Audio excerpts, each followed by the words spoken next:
the wait for 16th of May is on, and everybody, including the media, is waiting for 16th of May. But there are some very memorable aspects of this election which has been contested and is still in the process. And some of the final laps is still to go on.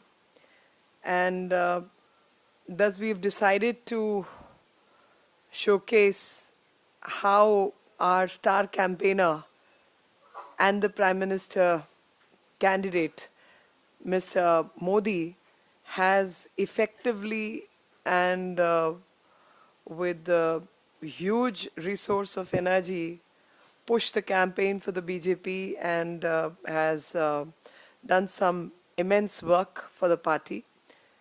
And this journey began on 15 September and will go on till 10th of May. And he would have addressed 5,827 rallies, programs, events, 3D Chai Pe Charcha, and over 3 lakh kilometers is what he would have covered. Over 25 states would have been visited, and unique vision for each state, unprecedented innovation in campaign, as has been seen through 3D rallies and Chai Pe Charcha, use of technology in connecting with people. Several interviews with print and electronic media. So it's one of the largest mass outreach campaign in the electoral history of a democracy. And as we were all waiting, that what stands out is the historic campaign undertaken by Shri Narendra Modi to reach out to the people of India in order to convey the message of development and good governance. Never before in India's electoral history has a leader emerged as such as a bright ray of hope for people. Never before has a campaign been undertaken with so much of innovation and precision. It would not be an exaggeration to describe the Modi campaign as one of the biggest mass mobilization exercise seen anywhere in the history of electioneering. The scale and intensity of the campaign becomes even bigger when one understands the large population and geographic spread of India. Yes, in the past, political leaders have led marathon campaigns, but the scale at which this campaign has been done beats them all by miles. Starting from 15 September 2013, when Narendra Modi addressed his first rally after being anointed as the BJP's PM candidate till 10th May 2014, when campaigning for the last phase of 2014 Lok Sabha election ends, Narendra Modi would have addressed 437 historic rallies across India, from Jammu to Kanyakumari, from Amreli to Arunachal Pradesh. From 15th of March to 10th of May, he would have traveled almost 3 lakh kilometers.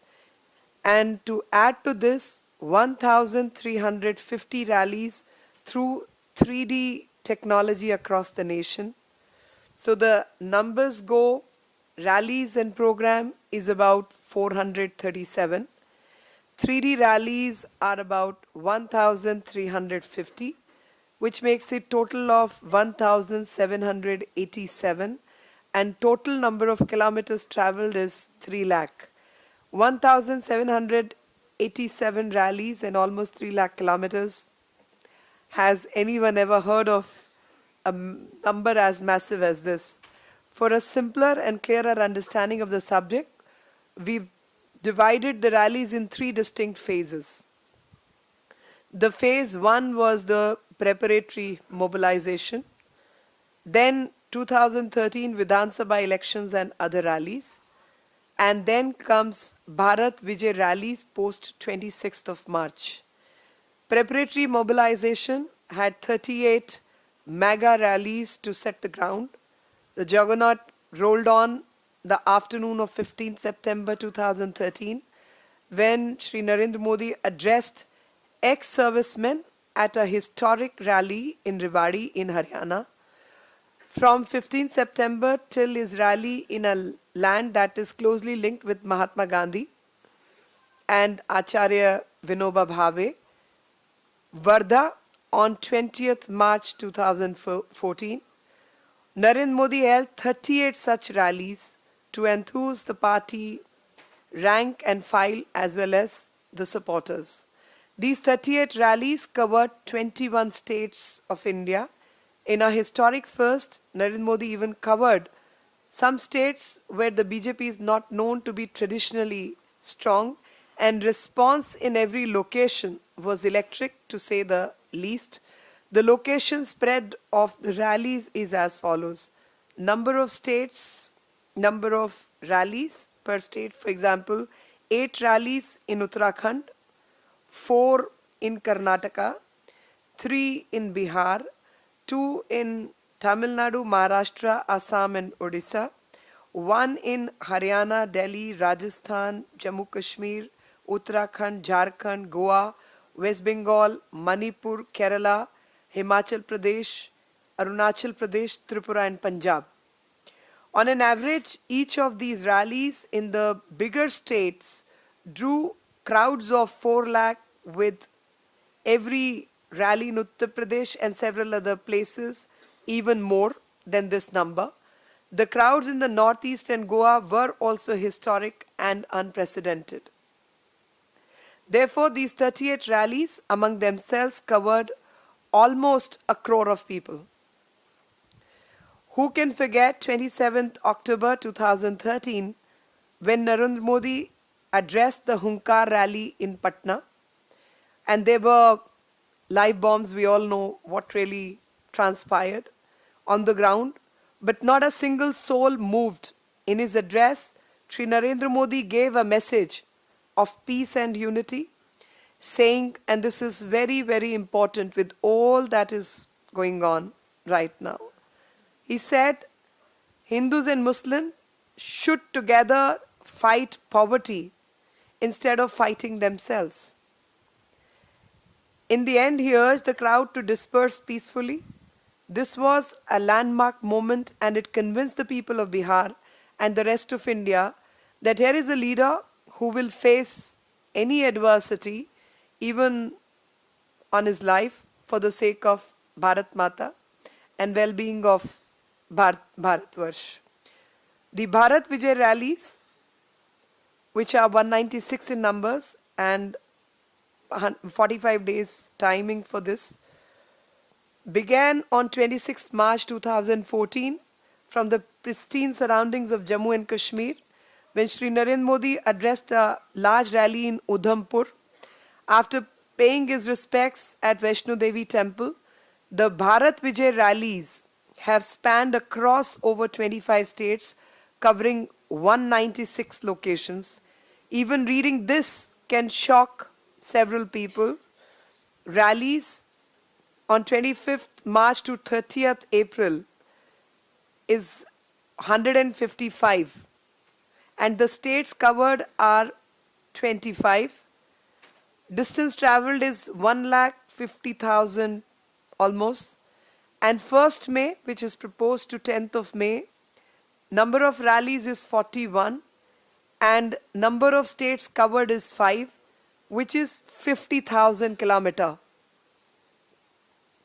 So total is 196 in this phase, 196 rallies and meetings, 25 states and 2 lakh kilometer distance which has been covered.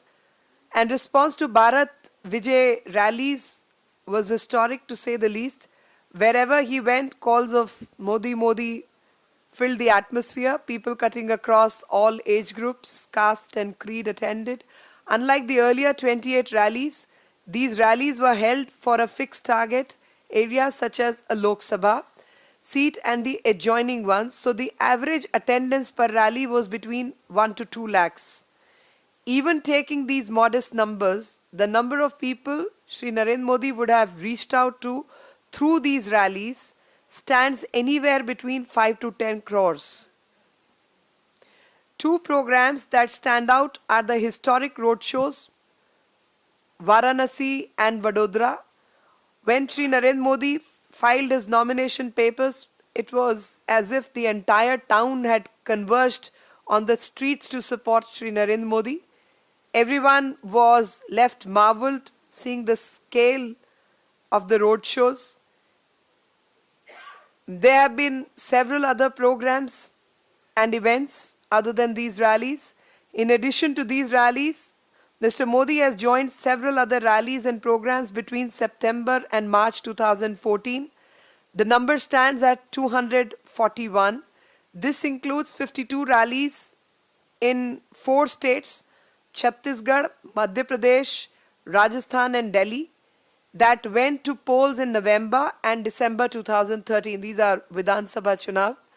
The results were clearly in favor of the BJP. The party came to power with a historic mandate in Rajasthan, improved its tally in Madhya Pradesh, retained power in Chhattisgarh and became the single largest party in Delhi. The other programs included a wide range of events including meetings, lawyers, chartered accountants, cultural icons, presenting cultural awards and other routine delegations and visitors. It should be noted that despite being announced as the PM candidate, till the model code of conduct was announced, Shri Modi continued to chair all cabinet meetings, attended sessions and was involved in the presentation of the state budget as well. Some of these special programs Shri Modi attended were the Shilanyas of the Statue of Unity with Advani ji, inaugurating the Dinanath Mangeshkar Hospital in Pune, and addressing CAs and advocates conferences. In a very touching gesture, he met the families of all those who lost their lives in the unfortunate blast during the Hunkar rally in Patna. He also joined a program to mark 51st anniversary of the song "Ae Mere Watan Ke Logon," where none other than late Mangeshkar herself sang parts of the song with ex-servicemen and ex-servicemen. Lata Mangeshkar. I'm sorry for this faux pas. Lata. I was reading with servicemen and Lata Mangeshkar. Where none, I'll read it again. "Ae Mere Watan Ke Logo," where none other than Lata Mangeshkar herself sang parts of the song along with ex-servicemen and the audience who joined the program.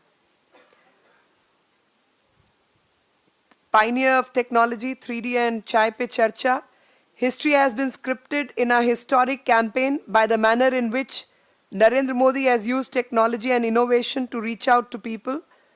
The most prominent example of this is the 3D rallies, first ever used in Gujarat and on a much smaller scale. The 3D rallies are a historic medium to connect with people in multiple places at the same time. Such application of technology is a first across the world. From 11 to 30th April, several rounds of 3D rallies have been held, covering 750 locations ranging from Kashmir to Kerala, Maharashtra to Assam. All those who have attended the 3D rallies say it is an experience of a lifetime. Over 600 more 3D rallies will be held between 1st May to 10th May 2014. The other innovation which has been during Chai Pe Charcha, over a cup of tea, and interaction across India on issues such as agriculture, women empowerment, charchas were held across 4,000 locations in 24 states in various rounds. Internationally, it was held across 50 locations and in 15 countries. Almost 10 lakh people have joined these charchas. So 3D rallies till 1st of May are 750. 3D rallies from 1st of May till 10th of May will be 600, and Chai Pe Charcha 4,000. So, initial rallies 38, Bharat Vijay rallies 196, other rallies and programs 241, 3D rallies 1350, Chai Pe Charcha 4000, road shows in Vadodara and Varanasi 2, and grand total of 5,827 public programs. Everywhere he went, Modi ji presented a unique vision that the people of the area could relate to. This vision connected the people to Mr. Modi and convinced them that here is a leader who can initiate good governance and development for the larger good.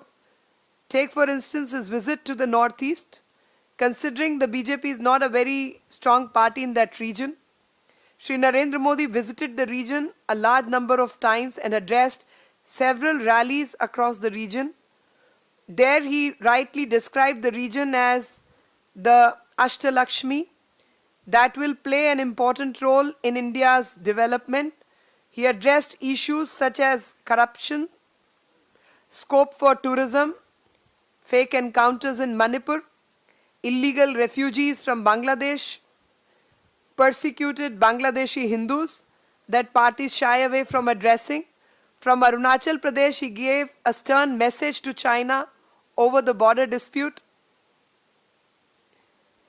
a border issue because of which China has been making incursions into Indian soil.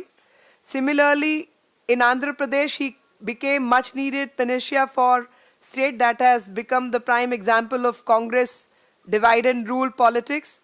He was the first leader to give a clarion call of Jai Telangana and Jai Simandra and reaffirmed his commitment to development of Telangana and justice to Simandra. Shri Narendra Modi showed his strong commitment to the speedy development of the hill states of Uttarakhand and Himachal Pradesh, be it in developing tourism and ensuring development funds reach the people in the hills. An out-of-box idea that emerged was the idea of forming councils with similar states, such as a council of hill states or a council of coastal states consisting of the PM and the respective CMs. That way, even the smallest issue can be addressed effectively. In the same way, Narendra Modi is firm on his commitment to develop eastern states of Bihar, West Bengal, Odisha and Jharkhand. He has reiterated his commitment to place these states at par with others, and for that NDA will do everything possible. Team India, India's federal structure is an article of faith for the BJP. Sadly, the federal structure was trampled over time and again by the UPA. As a Chief Minister, Shri Narendra Modi understands the dangers of doing so, and that is why he has given his vision of Team India, where the PM and the CMs of the states will work together as a team for the development of the respective states and the nation. There is no question of discrimination between states. In a statement, he also mentioned that respective states need to be given their due place, and there is no question of discrimination between the states. In a statesman-like comment, Narendra Modi said it does not matter for him if the state has an NDA or a UPA government. Any government, everybody will work together. Alliances. It was believed that Shri Narendra Modi's road to Delhi would be a lonely one. One has lost count of the number of editorials, op-eds and articles written on it. All this panditry has been proven wrong by Narendra Modi, as today NDA is a strong 25-party alliance, and that is going to the people with the agenda of development and providing India with a strong and stable leadership. NDA has drawn new allies from all parts of India. In Bihar, Shri Ram Vilas Paswan and Shri Upendra Kushwaha joined. In Tamil Nadu, a 5-party alliance emerged with leaders like Vijaykanth, Vaiku and Dr. Ramados. In Simandra and Telangana, the BJP is working with Shri Chandrababu Naidu and Shri Pawan Kalyan. In UP, the Apna Dal has pledged support. In Maharashtra, Shri Ramdas Athawale joined the alliance. At the same time, relations with existing allies and old friends like Shiv Sena and Akali Dal are very, very strong.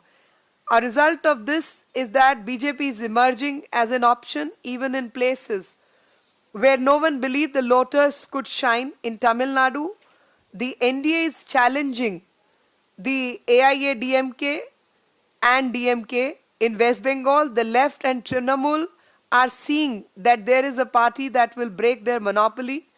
UP is looking beyond SP and BSP, and Kerala is looking beyond the UDF and LDF. This has never happened in the past. It was believed that organizing a rally was a cumbersome process. One had to fill crowds and make other arrangements. But Sri Narendra Modi has proven all this wrong. If people say political parties pay people to attend rallies, then they have not seen Mr. Modi's rallies where people voluntarily paid to attend the rally and the proceeds went towards the relief work for Uttarakhand tragedy. In Trichy, police caught youngsters searching for empty alcohol bottles a day after the rally, but the youngsters told them that for the first time not a single bottle was found. In fact, the BJP doing a rally in Trichy was also a historic feat in itself. In UP and Bihar, the rallies were double-storied. It was not uncommon to see several people climbing on top of the poles to get a better view of Mr. Modi. Truly, Modi is a polarizing figure.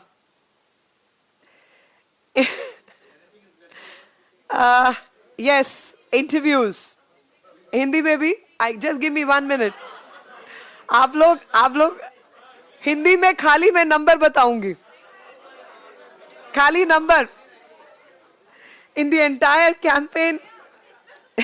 अच्छा चलिए अब अगला हिंदी में बोल देते हैं, बहुत हिंदी में बोल दिया. रिलीज बांट दे. अच्छा ठीक है. Yes.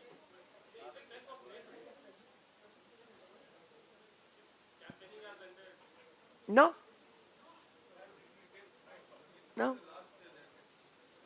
This is the last phase. This I have said that these are the programs, future programs. Between 1st and 10th.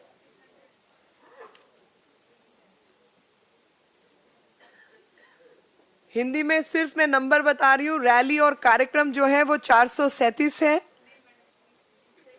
नहीं? चलिए ठीक है. धन्यवाद.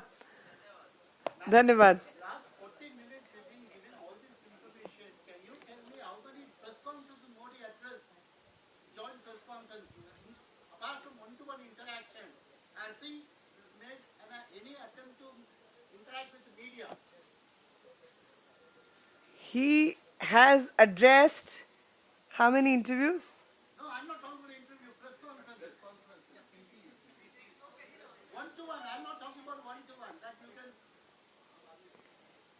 I mean, huh? You don't have the answer for that. No, you can continue to say what you have to. I am answering the way I know it best. And I'm answering, if you have the patience to write what I'm telling, you will take it down. Otherwise, you're free to do what you have been doing all this while. Right? He has given n number of interviews to print, electronic and local media. His interviews have varied from one journalist asking questions to a panel of journalists asking questions, even a court of people, and which included Aapki Adalat, on India TV interview with Z News, ABP Ghoshna Patra. He had an elaborate interview with ANI where he talked about politics, policy and foreign relations. Newspapers such as Hindustan Times, Hindustan, Jagaran, Economic Times have had interviews with Narendra Modi.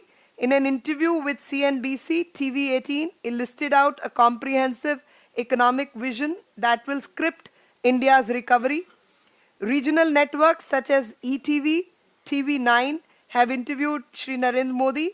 At the same time, local papers in West Bengal, Tamil Nadu and Gujarat, among others, have interviewed Sri Narendra Modi too.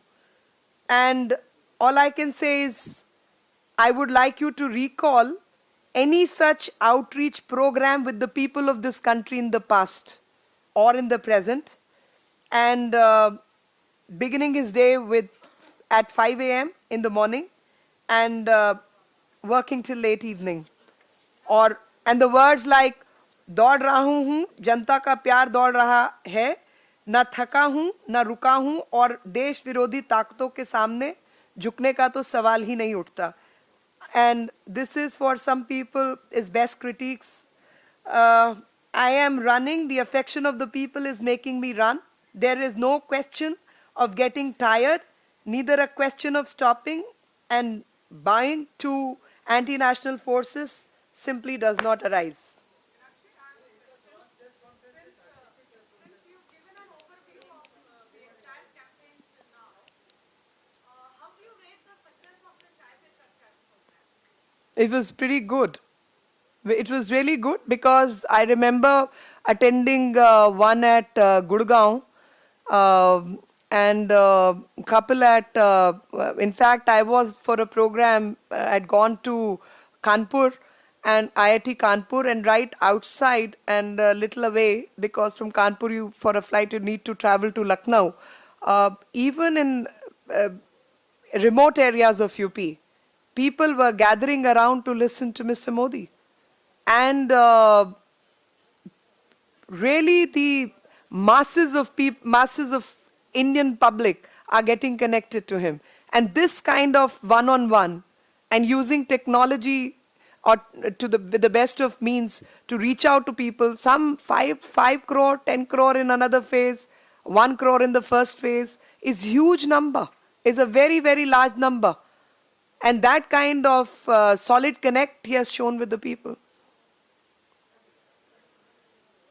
Ma'am, Mr. Ghulam Nabi Azad has basically hit out at BJP's Prime Minister candidate, saying that he's acting like a sarpanch and he should not get into this personal attack. He should maintain his stature as he's going to be, he's trying to become the Prime Minister of India. I am happy that Mr. Ghulam Nabi Azad has chosen to speak in very dignified words, because this lesson he should have given to many in the Congress party, including himself in the past, the kind of language he has used in the past, if you can recall. No, but he also exact Narendra Modi and says that his facts on the Jammu Kashmir issue are not correct. It was not Mr.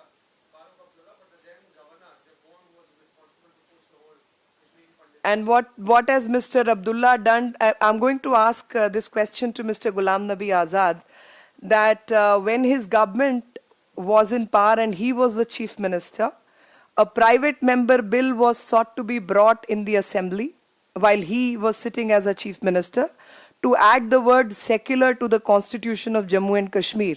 What did he do about that? Till date, the word secular is missing from the constitution of Jammu and Kashmir. When in 1976 this word was added to the constitution of India, Congress with Sheikh Abdullah was in power in Jammu and Kashmir. They had 2/3 majority. Out of 72 member assembly, they had 54 MLAs. They chose not to make the same amendment. 1985, it was Farooq Abdullah who entered into an accord with late Shri Rajiv Gandhi, and yet this amendment was not brought in, to the extent that they amended the constitution to increase the duration of legislative assembly from 5 years to 6 years, but they never added the word secular. And subsequently, PDP government along with Congress government was in power, and Mr. Ghulam Nabi Azad himself was the chief minister when this private member bill was sought to be brought, and NC, Congress and PDP all collected to subvert it and never added the word secular to the constitution of Jammu and Kashmir. And even Omar Abdullah's government subsequently has not added the word secular to the constitution of Jammu and Kashmir, and to the extent that anti-women PRC and a permanent resident certificate which women require after they get married outside the state, where the High Court of Jammu and Kashmir had passed a judgment against it. To subvert that judgment, they tried to bring in the law. And fortunately, the upper house speaker actually closed the proceeding by declaring sine die to the upper house proceedings, and that person was thrown out by NC. This is the history of NC and Congress put together. I think Mr. Abdullah should answer these nuanced debate on issues rather than make personal statements about anybody, as he has done in the past, about somebody's caste, somebody's religion, and things like that. And the armed forces have so far remained completely apolitical, but with Narendra Modi today invoking Captain Vikram Batra in Palanpur, his family thinks that unnecessarily his memory is being criticized and it's being appropriated because he used his Captain Batra's slogan. Vikram, I think Congress is free to use these words. And if I'm not mistaken, some ad campaign was run on this word. An ad campaign was run. Ye Dil Mange More is part of an ad campaign. Right? I'm purposely not using the word. I don't know what to say, that people are, where are they taking the debate? They know that they are losing elections. And the lady should know that she is fighting elections. Nobody will give votes whose mother or whose sister are you. You have to perform. I'm sorry, but these are some harsh words.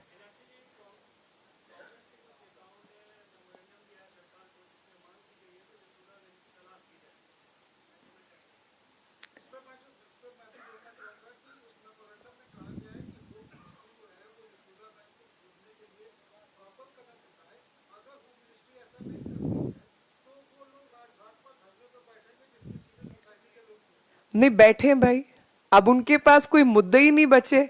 जब 40,000 किसान विदर्भ में मर रहा है, जब इस देश में बेरोजगारी के कारण लोग मर रहे हैं, और पता नहीं वो खलावती, शिव कुमारी और तमाम महिलाओं का क्या हुआ जिनके घर आपके शहजादे जी विजिट करके आए थे, मगर ना उनको मकान मिला ना रोजगार मिला। तो ये सब बेकार के मुद्दे हैं, इनको चलाते रहने दीजिए, क्योंकि इससे बिल्कुल निश्चित है कि देश की जनता ने अपने मुद्दे तय कर लिए हैं, और जो लोग राजनीति को भ्रमित करके ऐसे करना चाहते हैं उनका मैं स्वागत करती हूँ। I can only say that these people are free to search, and it is not Home Ministry. Being a lawyer, I think they should have filed a habeas corpus petition in the court. And I can only say that some incompetent people are running that political party. And when the issues before the nation are the issues of unemployment, corruption, economic downturn, farmer suicide, and they have no answers. They have absolutely no answers to those issues, and that is why they are trying to drag all these issues to the public foray.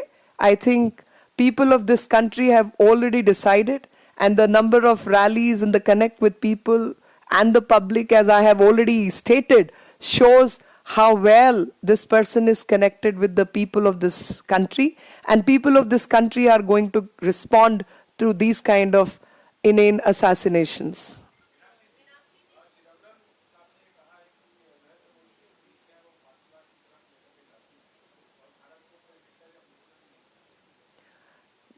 दोबारा बताइए।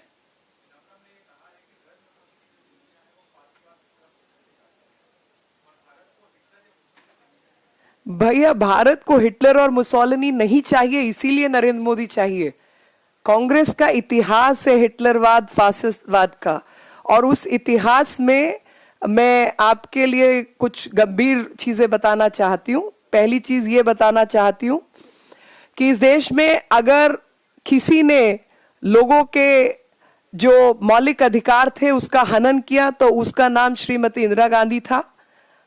अगर public discourse को किसी ने, media को खत्म करने की कोशिश की, तो उनका नाम श्रीमती इंदिरा गांधी और उसके बाद में श्री राजीव गांधी था, जो कि डेफेमेशन एक्ट उस जमाने में लेके आए थे। और अगर किसी ने मीडिया की जबान बंद की, उसका नाम भी श्रीमती इंदिरा गांधी था। फंडामेंटल राइट्स इस देश में खत्म किए गए, और यहां तक कि एक अखबार जिसका मैं अब नाम नहीं लेना चाहती, वो पूरा खाली छपा था, क्योंकि मीडिया को 100% कंट्रोल किया जा रहा था। और कई उस जमाने के एडिटर बाद तक कांग्रेस के दरवाजे खटखटाते रहे, उसकी भी जानकारी बहुत पब्लिक है। तो अगर फांसीवाद का कोई उदाहरण है तो वो कांग्रेस पार्टी है। और राजीव गांधी किस तरीके से कर्नाटका में उतरे थे, और मुख्यमंत्री जो उनकी बात नहीं सुनना चाहते थे या सुन रहे थे, उस व्यक्ति को वहां पे दंगा कराया और एयरपोर्ट से ही उसकी सरकार खारिज करके बदल दिया गया। उसका उदाहरण भी राजीव गांधी है। और सोनिया जी के बारे में कुछ कम कहूं तो बेहतर है, लेकिन सोनिया जी के पिताजी खुद बेंशियो मुसोलिनी की आर्मी में सिपाही थे, और वॉरमार्क की जो लड़ाई थी हिटलर के साथ मिलकर उन्होंने लड़ी थी। और ये मैं नहीं कह रही, ये इतिहास के कुछ पन्ने कह रहे हैं। तो इस देश को फांसीवाद, हिटलरवाद नहीं चाहिए, इसीलिए इन सब चीजों पर जिक्र होना अनिवार्य है। और इस कांग्रेस पार्टी को और इस कांग्रेस पार्टी के चलाने वाले जिस तरीके से अब तक चलाते आए हैं, उनको हटाना भी अनिवार्य है। और चिदम्बरम जी की इस बात से मैं सहमत हूं कि बहुत हुआ, अति हुई, अब हटने का समय तय हो चुका है। और शाह कमीशन भी मैं चिदम्बरम जी को याद दिलाना चाहती हूं, कुछ उसकी ओरिजिनल रिपोर्ट्स बाकी हैं। 77 से 69 के बीच मात्र 2 वर्ष के लिए जनता पार्टी की सरकार थी, और एक बहुत ही सीमित समय में इस रिपोर्ट को तैयार किया गया था, लेकिन इस रिपोर्ट को टेबल तक नहीं होने दिया था इन्होंने। और उसके बाद टेबल सिर्फ नहीं बल्कि सारी रिपोर्ट्स को इकट्ठा करके जला दिया गया था, ताकि इतिहास ही खत्म हो जाए। और ऐसे कई ऐतिहासिक दस्तावेजों को खत्म किया गया है कांग्रेस द्वारा। और उसके बाद अभी 2007 के आसपास शायद किसी एक व्यक्ति ने उसकी कुछ और पूरी रिपोर्ट नहीं, मगर उसको एक कहानी के रूप में कहीं छापा है।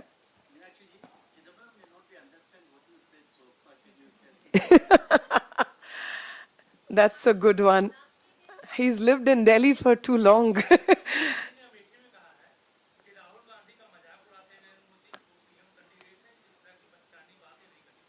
बचकानी बात तो वो चूहा हुआ क्या था भाई, वो तो कल हमने उनको समझाया था, तो शायद थोड़ा बहुत समझ गई हैं वो। कल हमने उन्हें समझाया था कि जब वो बात करती हैं दरिया दिली की, तो मैंने उन्हें उदाहरण दिया था कि विपक्ष से कैसे बात की जाती है। और उसका दरिया दिली का उदाहरण मैंने उन्हें अटल बिहारी वाजपेयी जी का दिया था, जो विपक्ष में थे। 72 की जंग हुई, और अपनी जो प्रतिद्वंदी थी श्रीमती इंदिरा गांधी, उनको भी उन्होंने दुर्गा स्वरूपा कह दिया था, उसको दरिया दिली कहते हैं। और चूहा, चूहिया, ये सब भाषा नहीं होती। मैंगो पीपल, वो मतलब जितना ज्यादा बोलती हैं, कहीं ना कहीं दिखाई देता है कि वो सोनिया जी की बेटी हैं, वड्रा जी की पत्नी है, राहुल जी की बहन है। कभी कभी तो जुड़वा बहन दिखने लगती हैं। Okay, for you I will talk about fascism and Nazism. Yes,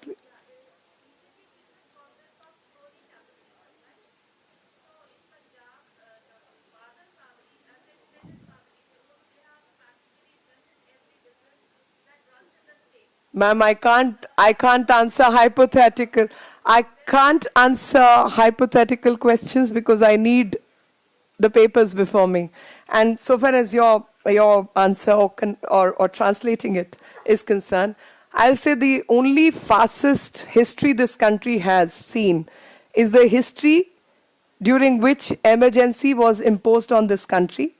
Judicial process was taken for a ride, and in an election commission, the Constitution of India was amended, by way of which that election matters pertaining to the president, vice presidents, and prime minister could not be before the court. That kind of amendment was passed by Srimati Indira Gandhi and imposed emergency. The fundamental rights of people were taken away. People opposing her politically were thrown behind bars without warrants, without anything. And MISA was imposed. All kinds of wrongs, including vasectomy by force, was the rule of the day. This is what this country has gone through. And a person who could be compared to fascism could only be Indira Gandhi. Subsequently, certain traits were seen even in Mr. Rajiv Gandhi, who could dismiss his chief ministers at the airport and throw them, pack them off, and just get them out. And so far as Mrs. Gandhi is concerned, Mrs. Gandhi's, her own father was a soldier in the elite forces of Benito Mussolini, fought the Battle of Wehrmacht by the side of Hitler. Less said the better. I think who is fascist, who's not, the country needs to know. And under these circumstances, all I can say, Mr. Chidambaram's part of the statement is right, that enough of fascism in this country, time for them to pack up, and only democratically elected true Indians should take over, where the people who respect democracy and their opposition should run their country. Thank you. हाँ, वो आके दोबारा बताएंगे, वो मेरा department नहीं है.